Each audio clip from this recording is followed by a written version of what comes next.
Hello, I am the Korean movie guy. I talk and discuss all things Korean cinema, and here's my review for the latest Korean movie to be released on Netflix. My name is Loh Kiwan.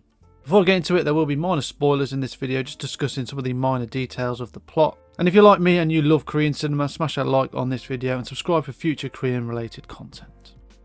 Labelled as a drama and romance, after defecting from North Korea, Loh Kiwan struggles to obtain refugee status in Belgium, where he encounters a dejected Korean woman who has lost all hope.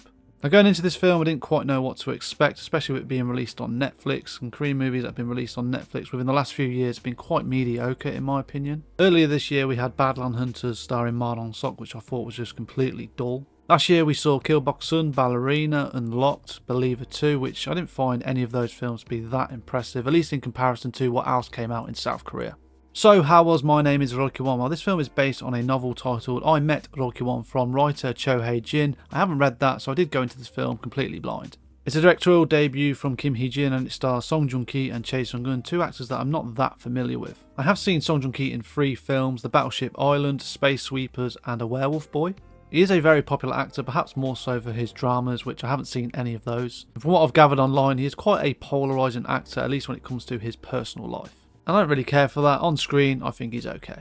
As for Chae Sung-eun, this is my first time seeing her on screen. She was in the film Gentleman last year that I never got round to. As for this film, I didn't mind it. It made me feel quite connected to the character of Kiwan early on. It made me feel very bad for him. It was slightly emotional, especially when it comes to the background story between him and his mother, which is gradually told throughout the film, and I was invested to see where his story went. I thought his way to survive was quite eye-opening, from the various ways he decided to sleep, from the food he ate, and how he made some short change. I really liked all those aspects within the first 40 minutes or so. When Chae Sung-eun is introduced as Marie about a third of the way through the film, I was really interested in her, how she became the way she is, and based on her appearance you could tell that she had also lived a rough life.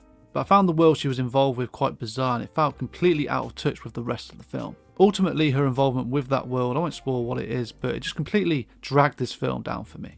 In terms of the emotional side of where she finds herself, it makes complete sense being involved with thugs as well as drug use. But what she's involved with here is just completely strange. I think in some way, shape or form it will exist, but I just don't think here it's that realistic. I actually preferred another character's backstory compared to Marie's, and that character was called Sonju. I found her story, her situation, her lifestyle a lot more realistic, and I found it easier to resonate with her than Marie. There's this inevitable situationship between Kiwan and Marie. I thought it lacked chemistry and attraction. I wasn't really feeling it, and by the time it became a thing, I didn't really care for it. I don't think the story had enough power in there to move you emotionally. It might move a few people, but I didn't think it was strong enough. In terms of performances, I think they're all good. Especially Chae Sung-eun, despite me not liking the world and the subplot that she is involved with, I did like her character and I do think she is the outstanding performer in this film. As a directorial debut, I do think it is solid. I do think the script is a little bit messy at times, and like I said, with that subplot that Chae Sung-eun, Marie is involved in, it just drags the film down for me. One more thing with performances, there's a lot of French dialogue in this film. I think all those French speakers do a really good job too. But there is one Caucasian actor who is speaking English. I think the character is American. And like a lot of other Korean movies with Caucasian actors speaking English, he's absolutely terrible. Although it's a very, very minor role and he says about 15 words. And there are my thoughts on My Name is Loh Kiwan. Now, how would I rate this film? Well, considering that I quite like the story of Kiwan, the subplot of Marie, really dragged this film down for me. Like I said, it really did hinder my enjoyment. It did take me out of it, but overall I don't think it's a bad film, and I gave this a 6 out of 10. Let me know your thoughts on My Name is Loh Kiwan in the comments, and thank you for watching.